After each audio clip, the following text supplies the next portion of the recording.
Hello and welcome to the Voice of Todd. I'm Tom, and today we're going to talk about the changes to the Lucasfilm Games name, the new social media, and potential games coming in the future.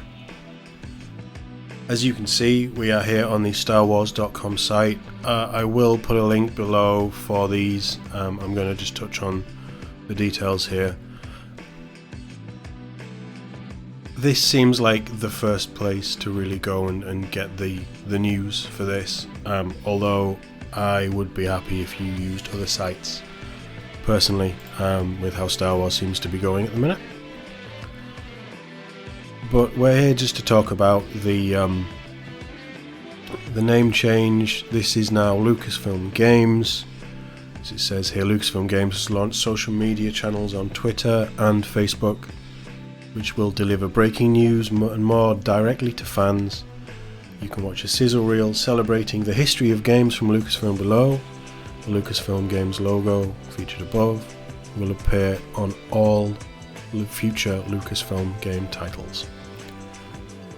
That's it, it's a quick press release, there's not really much here. We're not going to watch the sizzle reel because we know Disney are buggers for their copyright claims. But that's an interesting place to start. That news broke 2 days ago, and I saw it, I thought, that's interesting. Obviously EA have the exclusivity deal for Star Wars games. This is where it got really interesting. So this broke yesterday. Get your fedoras and whips ready for a new Indiana Jones game. First thought,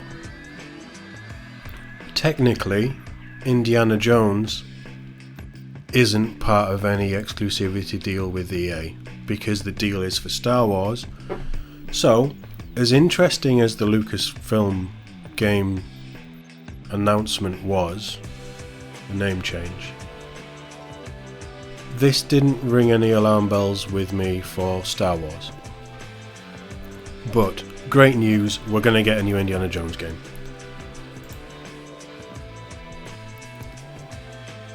This is, I'll just take it from here. I'm not going to play the video. I haven't seen the video with sound. I do want to do a breakdown of the trailer because it's only 30 seconds long, but there's some very interesting stuff in there. So that is to come. But in major news for fans of the cinematic icon, Lucasfilm Games announced today that a new Indiana Jones game will be swinging our way, being developed by the award-winning studio Machine Games, famous for the current Wolfenstein run, and executive produced by game industry icon Todd Howard of Bethesda Game Studios. We all know where Todd Howard comes from, and he has some good pedigree for RPGs. The game will tell a wholly original, standalone tale set at the height of the career of the famed adventurer. Details surrounding the indie game will be... while few details surrounding the indie game have been revealed, Bethesda Softworks released a cryptic teaser that holds some clues. We will watch that, as I say, on a different video. But this is interesting. Indiana Jones, we know, if you know Indiana Jones, he's an archaeologist, he's an adventurer, he's one of Harrison Ford's best characters, most well known, definitely. And his famous enemies are a certain historical enemy. I don't think we're allowed to name them on this platform, so I won't. But thinking about that, who else has played about with those enemies in a very interesting way in the video games world? It's Machine Games with Wolfenstein. The first Wolfenstein remake was exceptional. I loved every minute of it. The sequel didn't really land with me. I thought the story was very depressing. The bits, I think I got halfway through. The gameplay wasn't as engaging as the first. I didn't fall in love with it. I think The New Order was an exceptional game. The sequel just didn't quite come up to that level for me. And Wolfenstein Youngblood got a lot of flack. I haven't played it yet. I would like to. I probably will now. It's going to be on Game Pass. But I think this is a very interesting play for Machine Games and Bethesda. Todd Howard obviously moving into working with Machine Games on this one. I don't know if he's played a part in any of the other Machine Games games, but I find that interesting, and I'm quite partial to a Todd Howard game. I know he's had some dull moments recently with certainly with Fallout 76. I didn't love Fallout 4 either, but Fallout 3 is one of my favourite RPGs of all time. The interesting question here, outside of the content of the game, where is this game going to go, and when was this deal done? As we all know by now, Microsoft bought Bethesda Studios as part of the ZeniMax, I think it's ZeniMax, acquisition a month or so ago. I wouldn't imagine that this deal has happened between now and then. Deals like this take a lot of time, and they've obviously had to put things together, go to Lucasfilm, sell them on the idea, show them a sizzle reel or something that they can do, and then their take on this character. We are getting a new Indy film at some point in the next 5 years, who knows when. Harrison Ford is confirmed to be back. He's confirmed it will be his last run as Indiana Jones. Maybe this is going to tie in with that somehow. But I think this deal was done long before any Microsoft acquisition. I think this game will be on all platforms. I think Lucasfilm would pretty much demand that to be the case with any of their products. So I wouldn't be too worried if you have a PS5. You'll definitely be getting this, I think. I might be wrong. Touch wood, I'm not. We'll see. But a game like this should be on every platform, open to everyone. Honestly, I think most games should be. I hate third-party exclusivity stuff. But this was very interesting for me personally as an Indiana Jones fan. This is very exciting. I do hope they nail this. I am optimistic, but I do want to see some actual gameplay. And obviously as we get closer to it, see more about the story. But that's good, that's exciting. That ties in with this rebranding of Lucasfilm Games. Now, the big news came today. Again, we're staying on StarWars.com. I could go somewhere else, but all of it is here. Lucasfilm Games hits light speed toward the future. I'm not going to read this whole thing, but the big takeaway here is this paragraph down here. The huge news that Lucasfilm Games and Ubisoft are collaborating on a new story-driven open-world Star Wars game. It's a genre long requested by fans. We've been calling for something like this since KOTOR 2. Very long time. And will come to life via Massive Entertainment, Ubisoft's critically acclaimed studio based in Malmö, Sweden. This is the studio behind The Division and Division 2, obviously very well known for their story-driven narratives. The Division was a lot of fun. The Division 2 was a lot of fun. They have very little reason to go back and play. There's very little story there. I am picking, I know. We have nothing else to go on.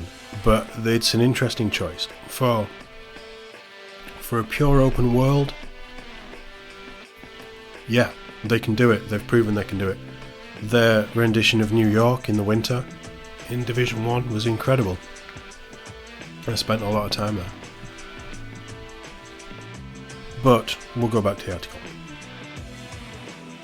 We're really excited about an opportunity to work with the team at Massive, led by David Polfeld and the creative director Julian Geraghty.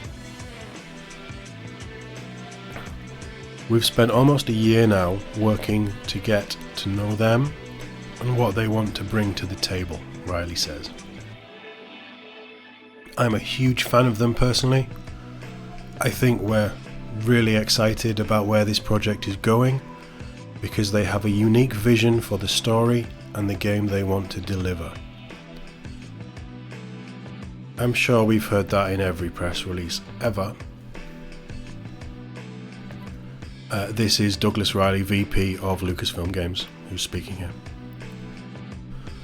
Now, the big takeaway is this isn't an EA game. The EA deal isn't up yet. I think the EA deal's up in 2023. So this isn't going to be out anytime soon. But what does this mean for the future of Star Wars? We all know EA have squandered their shot at the Golden Goose. Star Wars is a billion-dollar franchise if you make the games and you ship them right.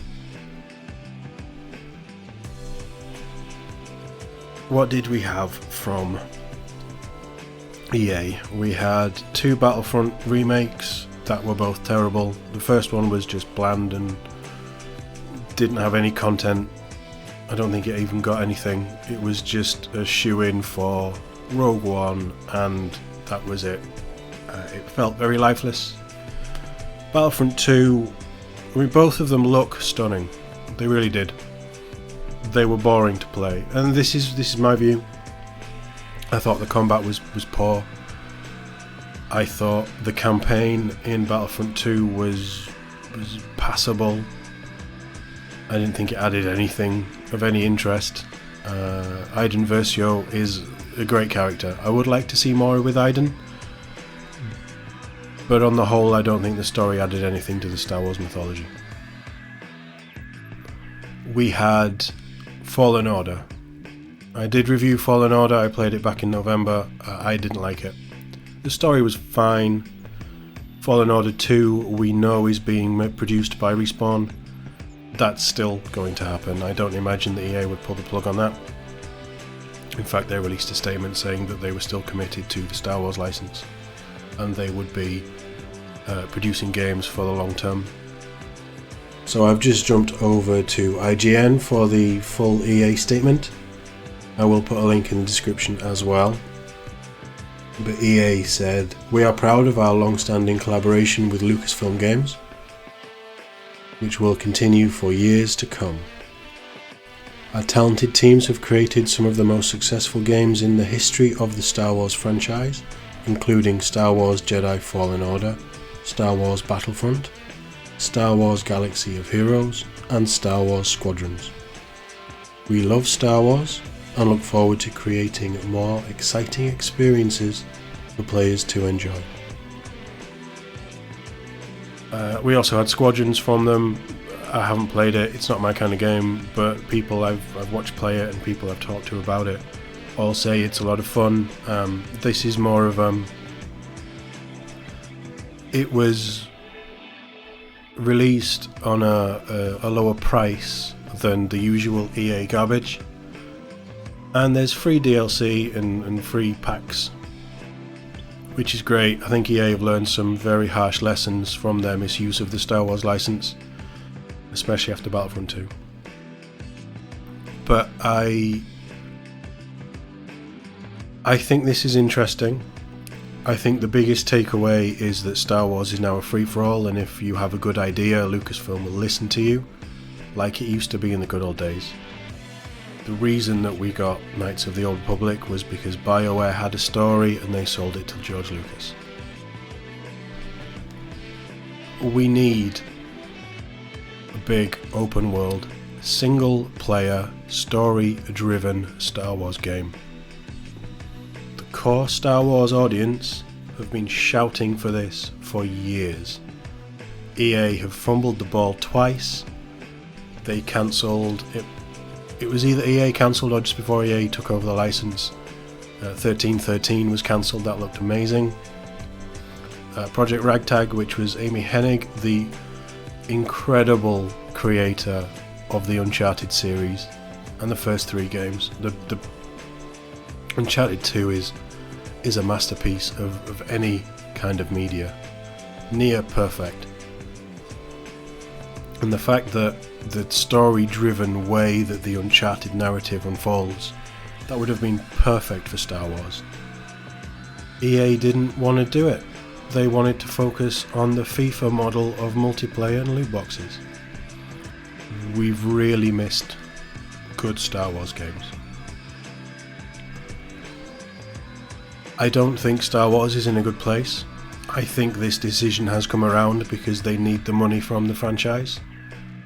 Hopefully we will get good Star Wars games. Hopefully the Indy game will be great. I am cautiously optimistic, but I do not know if Massive Entertainment and Ubisoft are the right people to do an open world Star Wars game. We'll see. I hope I'm wrong. But this is very interesting and a very big shake-up in the games industry for one of the biggest licensing deals of probably the last decade. As you can probably tell, I'm still struggling with my throat. Having had tonsillitis last week, my voice hasn't properly recovered. But let me know what you think. I think this could be interesting. I think there's a lot of scope for other studios to do some great things, which will be coming down the line. But this is a big step for Lucasfilm Games, and hopefully a big step for Star Wars fans finally getting some great Star Wars experiences in the gaming world. But thank you very much for watching. I'll see you next time.